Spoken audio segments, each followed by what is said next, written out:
Hello friends, एक और नई कहानी के साथ। अनुज दौड़ता हुआ आया। मम्मी देखो बुआ जी को क्या हो गया है, विराट को कितना मार रही है।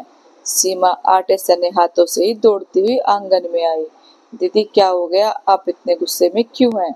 अनुज कह रहा था कि बुआ जी गुस्सा हो गई हैं और विराट को डंडे से मार रही हैं। सीमा ने रोते हुए विराट को अपने सीने से लगा लिया। कविता, सीमा की नंद, मुझे मत रोको भाभी, मैं इसे मार डालूंगी, आज तुझे नहीं छोड़ूंगी। कहता है ये मेरा घर है, ये नहीं समझता कि जिस दिन से तेरी मामी आई है उस दिन ही मेरा और इसका आधा हक खत्म हो गया था इस घर पर। और जब से अनुज हुआ है तब से तो हम इस घर के मेहमान बनकर रह गए हैं। अनुज सही कहता है, ये उसके और उसके मम्मी पापा का घर है, तो अपने घर जा। और विराट को धक्का दे दिया इसने। सीमा दीदी मैं माफी मांगती हूँ, बच्चों की बात का क्या बुरा मानना, बच्चे हैं थोड़ी देर लड़ जाते हैं, अगले ही पर फिर साथ खेलने लगते हैं। सीमा मैं जा रही हूँ भाभी, भैया से कह देना कि इनका फोन आ गया था इसलिए जाना पड़ा। तभी सीमा की सास कविता की माँ चिल्लाती हुई आई, ये कैसा शोर हो रहा है आंगन में?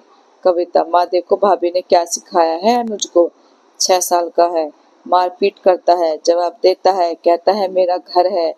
आज तो इसने मेरे विराट को धक्का दिया, वो गिर गया, मुझे भी गुस्सा आ गया, मैंने भी आज इसे मार मार कर सबक सिखा दिया। देखो कैसे सुबक रहा है मेरा लाल। मैं जा रही हूँ माँ, अब कभी नहीं आऊंगी। अब आप भी मत बुलाना मुझे। कविता नंदरानी झूठे आंसू बहाते हुए बोली। सासू माँ, मत रो मेरी गुड़िया, जब से करम जली आई है मेरे और तेरे भाई के भाग फूट गए, एक लड़का भी नहीं संभल जाता इस पर। मायके से जैसे संस्कार मिले हैं वैसे ही दिखाएगी यहाँ। तो कहीं नहीं जाएगी, जाएगी तो आज ये घर से। आने दो विक्रम को, कल ही छोड़ आएगा इसे।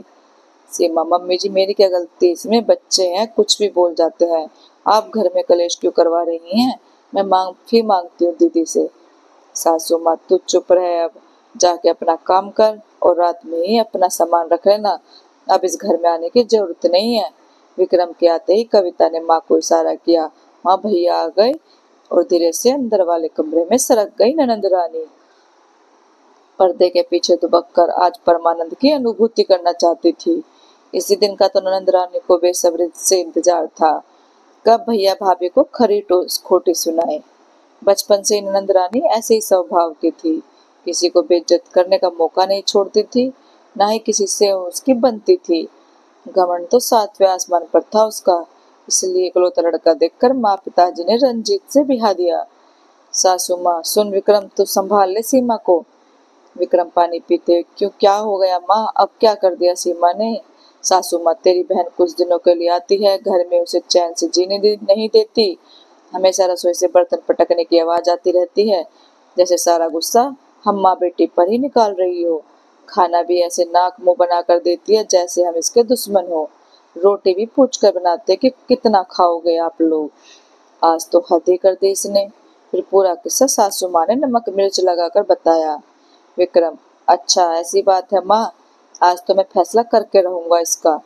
विक्रम ने जोर से सीमा को आवाज लगाई। दोनों माँ बेटी के मन में लड्डू फूट रहे थे। सीमा दौड़ती हुई सक पकाती हुई आई, चुपचाप से नीचे मुंह करके खड़ी हो गई। विक्रम, सीमा ये माँ क्या बोल रही हैं? और माँ क्या बोला? आपने सीमा रोटी गिनकर बनाती है, क्या आप नहीं जानती वो क्यों करती है ऐसा? आप ही उस पर चिल्लाती आई हैं। जब भी एक रोटी ज्यादा बन जाती है बेचारी कई दिनों से, तो आपको ना पता चले इसलिए बासी रोटी छिप कर रख देती है। कितनी बार मैंने चुपके से उसे खाते हुए देखा है। पूछो तो कहती है अन्न का अपमान होता है। आपको पता है अनुज के पेपर चल रहे हैं, मेरे पास तो टाइम होता नहीं उसे पढ़ाने का, सीमा ही इसका सब देखती है। क्या कहा आपने, नाक मुंह बनाकर खाना देती है? जब भी आप लोगों को रोटी देने आती है तो आप लोग इसी की बुराई कर रहे होते हो और उसके आते ही चुप हो जाते हो। क्या उसे पता नहीं चलता?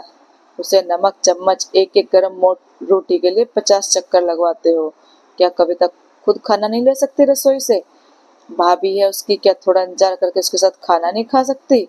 भरे पूरे परिवार से आई है, कभी अकेले खाना नहीं खाया इसने। दिन में तो बस एक आध रोटी खा के रह जाती है, रात में मेरा इंतजार करती है। अगर मैं ऑफिस से अगर खाता हूँ तो उस दिन भी ऐसी दुखी सी हो जाती है।